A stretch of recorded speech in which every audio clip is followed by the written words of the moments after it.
Hi guys, and welcome back to another video. Of course, we're looking at the Silverback MDR-X again.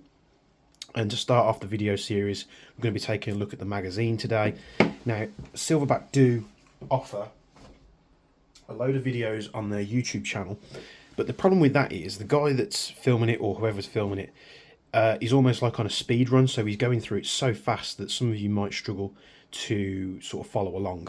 And that's not an insult to anybody, just some people will follow it along and he's going bish bash bosh and the thing's apart. So in the first video we're going to show you how to take apart your Silverback MDR-X magazine. It's really simple. These are things that are made very geniusly and they come apart very easily as well. So the first thing that you want to do, you can use anything that's 5mm or lower in diameter, and we're basically just going to take this lock. Now the first thing you're going to want to do is you're going to want to place a thumb or a finger over this orange tab, and as you pull that back you can actually drop whichever pin, punch, Allen driver, Allen key you're using, which will hold it in place, and then this tab will come off. Now if you do this without holding this orange tab, it will fly off across your workbench or area that you're using.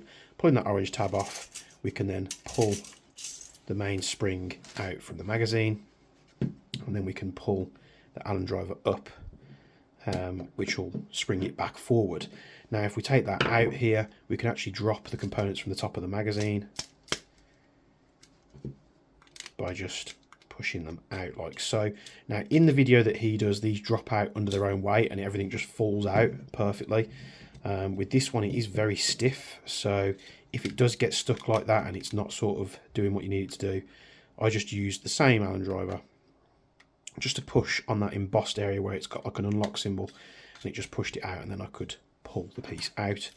The spring will drop out after that. After you've took those components out, what you can do is you can take your tool and push down on that casing, but before we do that we need to drop the base plate off. So we actually push this button down at the back of the base plate and the base plate will come forward. We can slide that all the way off, and you can push the inner cassette down like so, and this will push the inner assembly out there. Once this is out, the BB retention catch there can slide out as well, and then if you push these two components down, they'll drop and they'll just slide out the bottom there nicely. And that is your magazine case completely disassembled. Looks like these things are either glued or push fit together, so I'm not sure if they come apart any further. Obviously don't want to break it, and this is why the magazine doesn't hold as many rounds as what people want it to. They are literally just the one channel. Sometimes these magazines will go round and do that. I imagine they've built it this way for simplicity, cheapness of manufacturing. Obviously something like this isn't going to cost all too much compared to other brands out there. But I said in my previous video that these were 70 round mags. I was incorrect with that. They're like 78 rounds. So roughly about the same as what you get in like a Scorpion Evo, about 75. But that's your magazine case fully disassembled. This will be useful if you're painting your magazine casings, but you don't want to get paint all the inner workings.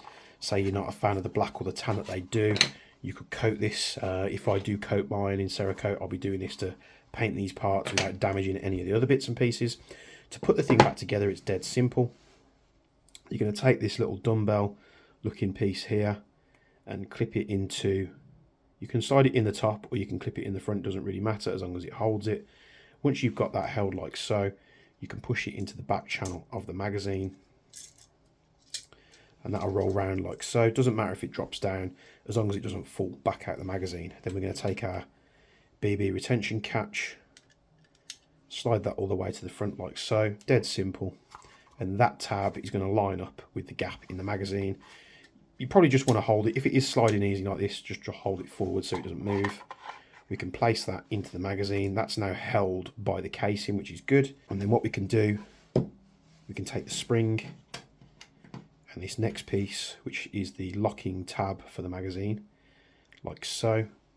We're going to carefully place those into the magazine like that. It slides in on rails, so just be wary of that. We're going to pull that tab forward and lock it into place again. It doesn't matter if this goes on now or later.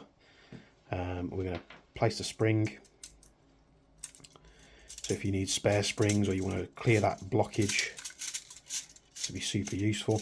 What's nice with this magazine is when you fully inserted it like so, it's not like you have to push that, like MWS magazines, for instance, you have to force in that spring doing finger gymnastics. It literally just sits in place. It's really nice. You've got the follower. That pushes down like so.